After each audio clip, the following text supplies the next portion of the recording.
नमस्कार साथियों, स्वागत है आपका अपने YouTube चैनल SLT टेकन पर। साथियों, आज के इस वीडियो में हम टेस्ट नंबर 15 का सॉल्यूशन व्याख्या सहित देखेंगे और आपके सारे डाउट्स हैं उनको क्लियर करने वाले हैं। साथियों, वीडियो शुरू करें उससे पहले आपसे एक निवेदन है, यदि आप चैनल पर पहली बार आए हैं तो इस चैनल को सब्सक्राइब कर पास में दिखाई देने वाले बेल आइकन के ऑल बटन को जरूर प्रेस कर लें ताकि चैनल पर अपलोड होने वाले वीडियो की सूचना आपको मिलती रहे। और इस वीडियो को पूरा देखकर इसे लाइक करें और अपने अन्य साथियों को शेयर भी कर दें, जिससे उनको भी इस वीडियो का लाभ मिल सके। तो साथियों, चलिए बिना देरी किए अब शुरू करते हैं हमारा ये वीडियो और हल करते हैं इस टेस्ट पेपर के। और साथियों, इस टेस्ट में जो आपको 20 प्रश्न दिए गए थे, उन 20 प्रश्नों के माध्यम से आपके शिक्षण विधि का जो टॉपिक है उसको हम क्लियर करने वाले हैं। इन प्रश्नों के अलावा जो एक्स्ट्रा फैक्ट हैं उनको भी हम क्लियर करेंगे। तो आप इस वीडियो में अंत तक बने रहें और अपने फिर भी कोई डाउट है तो कमेंट करके ज़रूर बताएं। साथ साथ में अपने आंसर हैं वो भी कमेंट करते चलें। तो साथियों देखिए, पहला प्रश्न आपको दिया गया था, सौंदर्य अनुभूति प्रश्नाः भवन्ति यत्र। सौंदर्य अनुभूति प्रश्न यहाँ होते हैं। कौन सी जगह होते हैं?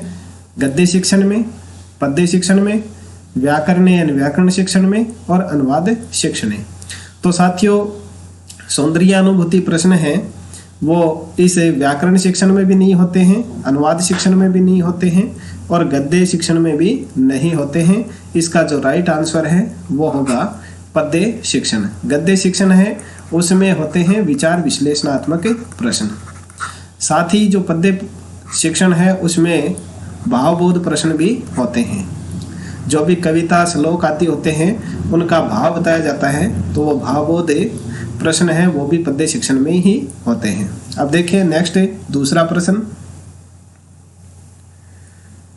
प्रश्न ये रहा आपकी स्क्रीन के ऊपर है। फटाफट से आप अपना आंसर है वो कमेंट कर दीजिए। नाटका नाम उद्देश्यम नास्ति। नाटकों का उद्देश्य नहीं है। हमारे जो भी सिलेबस में नाटक पढ़ाए हमें जाते हैं उनका उद्देश्य नहीं है, वो आपको बताना है। ऑप्शन आपको दिए गए थे, चरित्र निर्माणम, संस्कार शिक्षणम, संस्कृति ज्ञानम और अभिव्यक्ति। तो साथियों, नाटकों के माध्यम से चरित्र निर्माण का उद्देश्य भी होता है, बच्चों का चरित्र निर्माण होता है, इससे संस्कार शिक्षण भी होता है और संस्कृति का ज्ञान भी दिया जाता है। साथियों, अभिव्यक्ति है वो इस नाटक शिक्षण का उद्देश्य नहीं होता है। तो इस तरह से इसका राइट आंसर है वो डी का होगा। अब देखिए नेक्स्ट तीसरा प्रश्न, व्याकरण पाठ योजनायाः प्रमुखम सोपानम। व्याकरण पाठ योजना का प्रमुख सोपान है। प्रमुख सोपान बताना है आपको। वैसे तो ये सारे ही सोपान होते हैं, लेकिन प्रमुख सोपान कौन सा है वो आपको बताना है। ऑप्शन आपको दिए गए थे, प्रस्तुतिकरणम, नियमीकरणम, सामान्यीकरणम और गृह कार्यम। तो व्याकरण की जो पाठ्य योजना होती है उसमें ये सारे सोपान तो होते हैं, लेकिन जो प्रमुख सोपान होता है वो होता है प्रस्तुतिकरणम। इस तरह से इसका जो ए आंसर है वो सही होगा। अब देखिए नेक्स्ट चौथा प्रश्न दिया गया था, शिक्षक नेतृत्व छात्र ही क्रियन्ते। शिक्षक के नेतृत्व में छात्रों द्वारा किया जाता है। छात्रों के द्वारा क्या किया जाता है? इसे छात्रों के द्वारा आदर्श वाचन किया जाता है, अनुकरण वाचन, अनुवाचन और मौन वाचन। यानी शिक्षक है वो नेतृत्व करता है और छात्रों के द्वारा किया जाता है वो आपको बताना था कौन सा वाचन छात्रों के द्वारा किया जाता है। तो देखिए, आदर्श वाचन है वो शिक्षक के द्वारा किया जाता है। किसके द्वारा किया जाता है? शिक्षक के द्वारा किया जाता है। और मौन वाचन है वो भी छात्रों के द्वारा किया जाता है, लेकिन यहाँ शिक्षक नेतृत्व नहीं करता है। अनुकरण वाचन है उसमें शिक्षक के द्वारा नेतृत्व किया जाता है, यानी आगे से शिक्षक बोलता है और पीछे से बच्चे बोलते हैं। यह होता है अनुकरण वाचन। तो इसका जो राइट आंसर होगा वो होगा बी का। अब देखिए नेक्स्ट है 5 का प्रश्न। 5वां प्रश्न दिया गया था दंडान्वय इत्यत्र दंड है प्रतीक है वर्तते। दंडान्वय है जो विधि है पद्य शिक्षण की, उसमें जो दंड शब्द है वो किसका प्रतीक है? वर्णस्य यानी अक्षर का, पदस्य यानी पद का, वाक्य से यानी वाक्य का, और शुल्क से यानी शुल्क का। तो इसमें राइट आंसर आपने क्या किया है वो कमेंट कर दीजिए फटाफट से। तो इसका जो राइट आंसर होगा वो होगा वाक्य से। देखिए दंड है, दंड एक तरह से आप ये मानिए कि एक लकड़ी है, वो कैसे होती है? सीधी होती है। तो यहाँ दंडान्वय विधि में क्या होता है, कोई भी अगर श्लोक दिया हुआ होता है, कोई भी कविता दी हुई होती है, उसका सबसे पहले तो क्या किया जाता है? अन्वय किया जाता है। और अन्वय करने के बाद में उसको कर्ता, कर्म और क्रिया के रूप में व्यवस्थित किया जाता है। वही क्या होती है? दंडान्वय विधि होती है। यानी श्लोक में तो क्रिया कहीं होगी, कर्म कहाँ होगा, कर्ता कहाँ होगा, लेकिन उसके बाद में उसको इस कर्ता, कर्म और क्रिया के रूप में व्यवस्थित करना ही क्या होती है? दंडान्वय होती है। यानी उसका इस तरह से व्यवस्थित करना ही दंडान्वय होती है। नहीं उसे कर्ता, कर्म और क्रिया के रूप में व्यवस्थित करके एक वाक्य बनाया जाता है, यानी उसको दंडवत किया जाता है, तो उसको हम कहते हैं दंडान्वय विधि। तो इस तरह से जो दंड जो शब्द है वो वाक्य का प्रतीक होता है। अब देखिए नेक्स्ट 6ठा प्रश्न। पद्य शिक्षण से श्रेष्ठ विधि ही अस्ति। पद्य शिक्षण की श्रेष्ठ विधि कौन सी है, यह आपको बताना था। ऑप्शन इसमें दिए गए थे दंडान्वय है, खंडान्वय है, आकांक्षा और टीका विधि। तो यहाँ देखिए दंडान्वय, खंडान्वय अगर आपको साथ में मिल जाए तो फिर आपको वो विधि करनी है, लेकिन यहाँ दंडान्वय अलग है और खंडान्वय अलग है। तो यहाँ जो श्रेष्ठ विधि होगी वो होगी खंडान्वय विधि।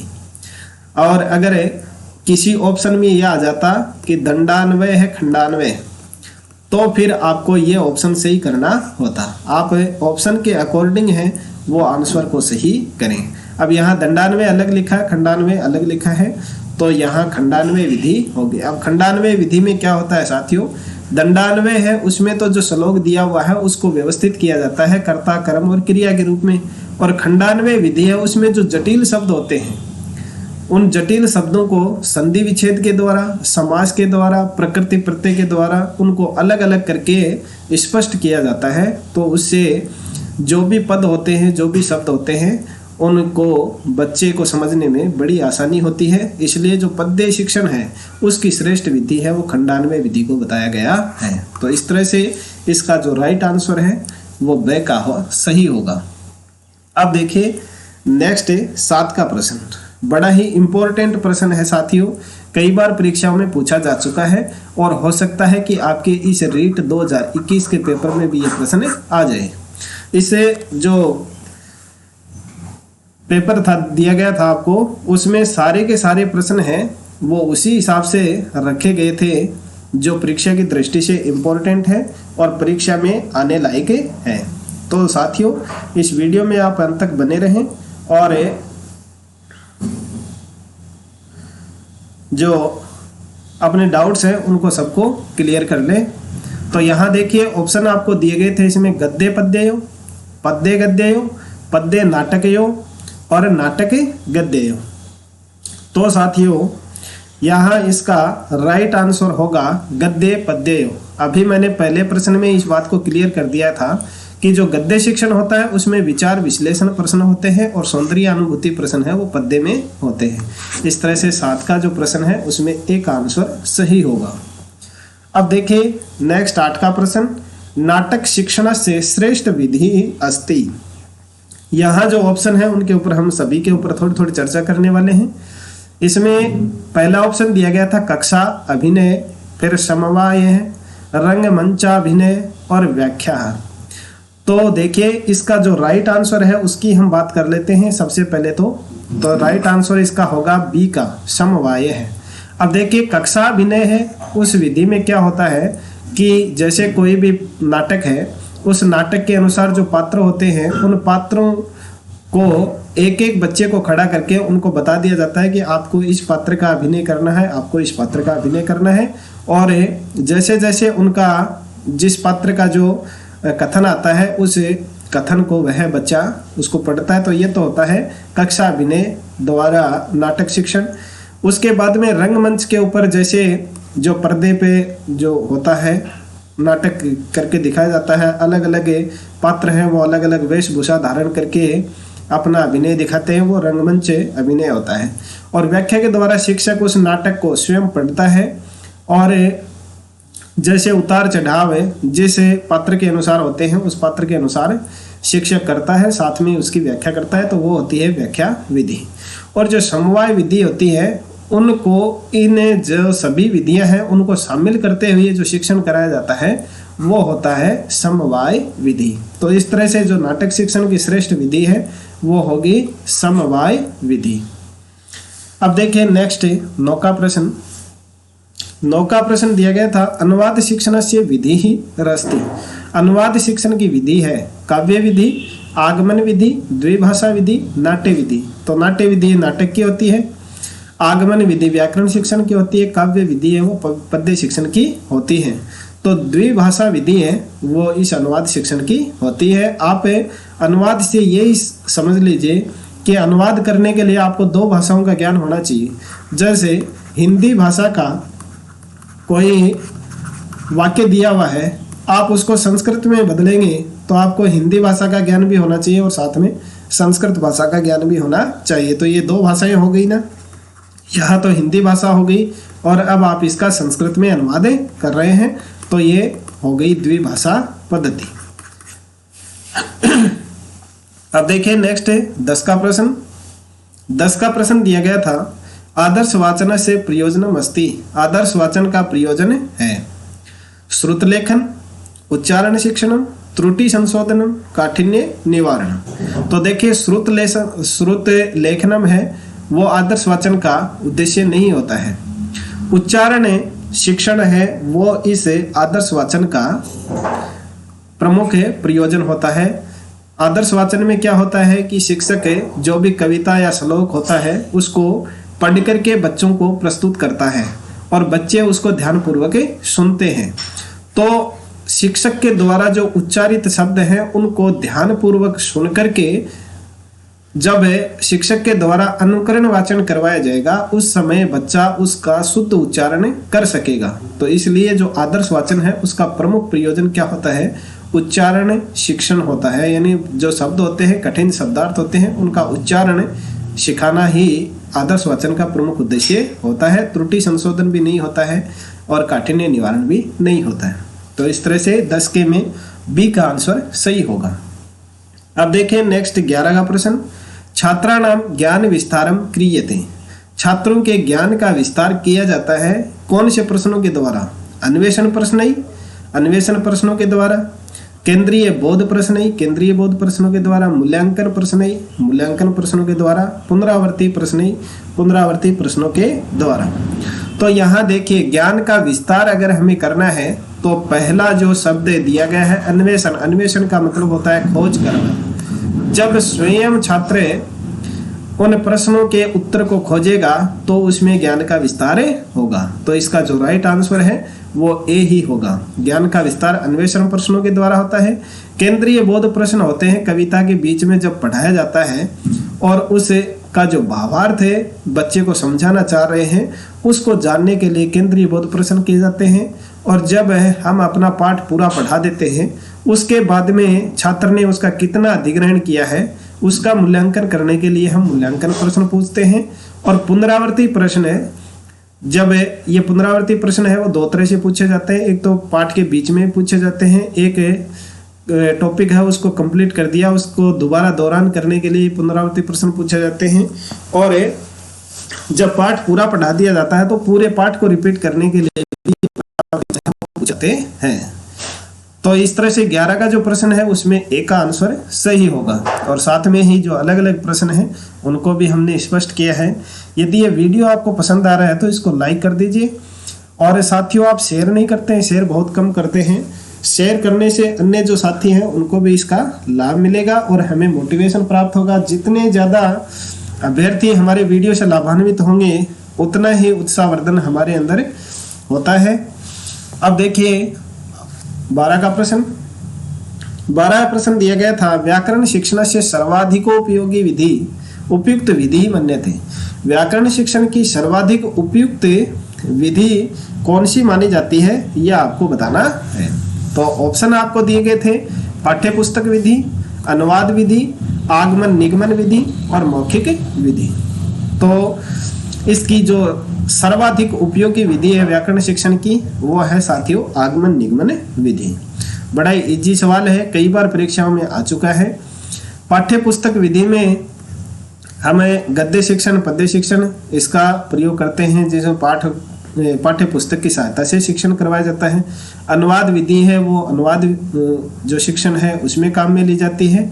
और मौखिक विधि है, वो व्याख्यान विधि ही एक तरह से मान लीजिए, जिससे हम बोल करके किसी भी टॉपिक को स्पष्ट करते हैं। तो व्याकरण शिक्षण है, उसकी जो सर्वाधिक उपयोगी विधि है वो आगमन निगमन विधि है। अब देखें नेक्स्ट 13 का प्रश्न, व्याकरण शिक्षण से आधुनिक विधि रस्ती। प्राचीन विधि है वो तो है सूत्र विधि। प्राचीन विधि तो कौन सी है, सूत्र विधि है। अब हमें आधुनिक विधि बतानी है कि आधुनिक विधि कौन सी है। तो ऑप्शन आपको दिए गए थे, सूत्र विधि, व्याख्या विधि, परायण विधि और आगमन विधि। तो साथियों इसका जो राइट आंसर है वो होगा आगमन विधि। इसमें आगमन विधि में सबसे पहले उदाहरण प्रस्तुत किया जाता है और उस उदाहरण के माध्यम से हमें नियम निकालते हैं।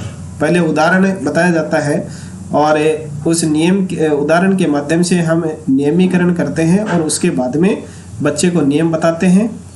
तो इस तरह से ये आगमन विधि है वो आधुनिक विधि है। और अब देखिए नेक्स्ट 14 प्रश्न, कस्मिन् विधौ उदाहरणे नियमं प्रति ही शिक्षण सूत्र से अनुसरणम क्रियते। अब देखिए यहाँ ऑप्शन दिए गए हैं, संभाषण विधौ, आगमन विधौ, पाठ्य पुस्तक विधौ और निगमन विधौ। तो साथियों ये मैंने अभी आपको क्लियर कर दिया। जो नेक्स्ट पिछला जो प्रश्न था 13 का प्रश्न, उसी में मैंने आपको बता दिया कि उदाहरणों के द्वारा नियम है, उदाहरण के द्वारा नियम की ओर, उदाहरण से नियम की ओर ये जो शिक्षण सूत्र है वो उसका अनुसरण है वो हम आगमन विधि में करते हैं। और जो नियम से उदाहरण की तरफ है उस शिक्षण सूत्र का प्रयोग है वो हम निगमन विधि में करते हैं। तो इस तरह से इसका जो राइट आंसर है वो बी का होगा, आगमन विधौ यानी आगमन विधि में।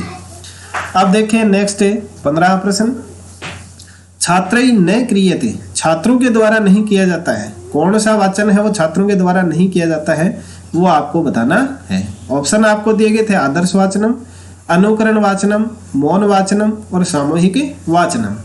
तो अभी हमने पीछे के प्रश्नों में देखा है कि आदर्श वाचन है वो किसके द्वारा किया जाता है, शिक्षक के द्वारा किया जाता है।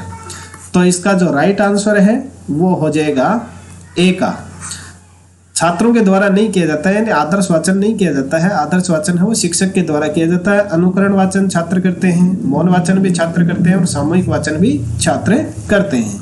अब देखें नेक्स्ट 16 प्रश्न, पद्य शिक्षण से प्रमुख अंग है अस्ति। पद्य शिक्षण का प्रमुख अंग कौन सा होता है वो आपको बताना है। भावबोध है, शब्दार्थ है, सरलार्थ है और पठन बोध है। तो फटाफट से अपना आंसर है वो कमेंट करके बता दीजिए कि आपने इसमें क्या आंसर किया है। तो साथियों पद्य शिक्षण का जो प्रमुख अंग होता है वो होता है भावबोध, यानी जो भी श्लोक और कविता है उसका भाव बच्चों को समझ में आ जाए, उसका भाव को वो जान जाए कि उस कविता और श्लोक में क्या बताया गया है, किसके उद्देश्य से ये जो पाठ है वो किया गया है, वो समझ जाए, वो ही इस पद्य शिक्षण का प्रमुख अंग होता है। शब्दार्थ बोध है वो तो हम गद्य शिक्षण में भी करते हैं, सरलार्थ है वो गद्य शिक्षण में भी करते हैं। तो इसका पद्य शिक्षण का प्रमुख अंग होता है वो भावबोध होता है। अब देखिए नेक्स्ट 17 प्रश्न। 17 प्रश्न दिए गए थे, व्याकरण से पाठ योजनायां महत्वम दिए थे। व्याकरण की पाठ योजना है उसमें महत्व दिया जाता है। किसको दिया जाता है? आदर्श वाचनम, आदर्श वाचन को नहीं दिया जाता है। आदर्श वाचन पद्य शिक्षण में दिया जाता है। आत्मीकरणम, आत्मीकरणम भी नहीं होता है। आत्मीकरणम गद्य पद्य में होता है। जो भी हमने पढ़ा है वो हम उसको अपने जीवन में आत्मसात करें, वो आत्मीकरणम होता है। अभिनयम अभिनय है, वो नाटक में होता है। अब यहाँ जो व्याकरण पाठ योजना का महत्व होता है वो होता है प्रयोगम और अभ्यासम च, यानी प्रयोग करना और उनका बार बार अभ्यास करना। तो ये इस पाठ योजना का, व्याकरण की पाठ योजना का प्रमुख महत्व है। अब देखिए नेक्स्ट 18 का प्रश्न। 18 का प्रश्न दिया गया था पद्य पाठ योजनायां कीदृशाः प्रश्नाः न भवन्ति। पद्य की जो पाठ योजना होती है उसमें किस तरह के प्रश्न नहीं होते हैं वो हमें बताना है।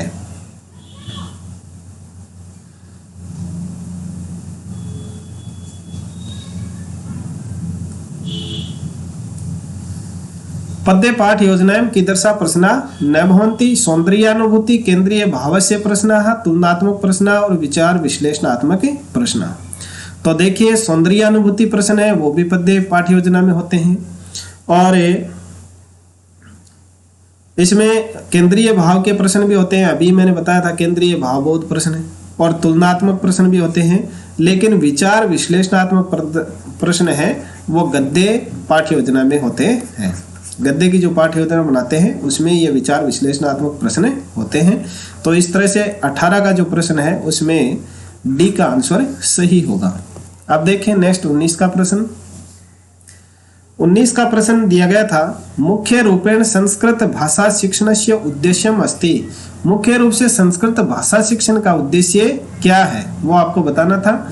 संस्कृत भाषायां दक्षता प्रदानम, यज्ञ संपादनम, भारतीय संस्कृत प्रचार है, संस्कृत साहित्य से रक्षणम। तो यहाँ इसका जो राइट आंसर है वो होगा ए का, संस्कृत भाषायाम दक्षता प्रदानम। यानी इसका प्रमुख संस्कृत भाषा का जो मुख्य उद्देश्य है पढ़ाने का, शिक्षण का, वो यही है कि संस्कृत भाषा है उसमें सभी को दक्ष बना दें, यानी दक्षता प्रदान कर दें। यज्ञ संपादन है वो इसका कोई उद्देश्य नहीं है। भारतीय संस्कृति का प्रचार है वो हमें अन्य भाषाओं के माध्यम से भी कर सकते हैं, और संस्कृत जो साहित्य है उसकी रक्षा भी इसका उद्देश्य नहीं है। सबसे उद्देश्य मेन है वो है संस्कृत भाषा में दक्षता प्रदान करना। अब देखिए इस टेस्ट सीरीज का अंतिम प्रश्न, और इस टेस्ट सीरीज का अंतिम प्रश्न ये रहा आपकी स्क्रीन के ऊपर है। प्रवचन विधि उपयोग है सार्थक अस्ति। प्रवचन विधि का उपयोग सार्थक है। अब यहाँ देखिए ऑप्शन आपको दिए गए थे प्राथमिक स्तर, उच्च प्राथमिक स्तर, माध्यमिक स्तर और उच्च माध्यमिक स्तर। अब यहाँ जो प्रश्न है साथियों इसमें आपको ऑप्शन के अकॉर्डिंग आंसर है वो सही करना है। अगर यहाँ उच्च माध्यमिक स्तर नहीं हो और माध्यमिक स्तर आ जाए तो फिर आपका आंसर है वो माध्यमिक स्तर सही होगा। और यहाँ इनमें से प्राथमिक स्तर को हटा करके यहाँ स्नातक स्तर आ जाए तो फिर आपका ऑप्शन है उच्च माध्यमिक स्तर को हटा करके कौन सा सही होगा, स्नातक स्तर होगा। और यदि उच्च प्राथमिक स्तर को हटा करके यहाँ स्नातकोत्तर कर दिया जाए तो फिर आपका आंसर है वो स्नातकोत्तर सही होगा। यानी यहाँ जो उच्चतम स्तर दिया जाए उसमें ये प्रवचन विधि है वो उपयोगी होती है। और यदि आपके किसी ऑप्शन में उच्च माध्यमिक भी आ जाए, स्नातक भी आ जाए और स्नातकोत्तर भी आ जाए तो फिर आपका ये जो तीसरा आंसर है वो सही होगा। यानी ये उच्च माध्यमिक, स्नातक और स्नातकोत्तर इन सभी जो स्तर होते हैं उनमें इस प्रवचन विधि है उसका सार्थक उपयोग है, उपयोग करना है वो सार्थक है। तो यहाँ इस प्रश्न में इन ऑप्शन के अनुसार जो डी का आंसर है वो सही होगा, उच्च माध्यमिक स्तर। तो साथियों आशा है आपको अपने सारे प्रश्नों के उत्तर हैं वो प्राप्त हो गए होंगे। अब आप के इस टेस्ट में कितने आंसर है सही हुए हैं कमेंट करके जरूर बताएं। और यदि आपके किसी प्रश्न में कोई डाउट है तो वो डाउट क्लियर करने के लिए हमें कमेंट करके जरूर बताएं। और साथियों यदि अभी तक आपने इस YouTube चैनल को सब्सक्राइब नहीं किया है तो सब्सक्राइब जरूर कर लें, साथ ही बेल आइकन को प्रेस कर लें और इस वीडियो को लाइक करना न भूलें। इस वीडियो को छोड़ने से पहले इसको लाइक ज़रूर कर दें और अपने अन्य साथियों को भी शेयर कर दें। तो इस वीडियो को देखने के लिए आप सभी साथियों का बहुत बहुत धन्यवाद। मिलते हैं नेक्स्ट सेशन में अन्य टॉपिक के साथ में।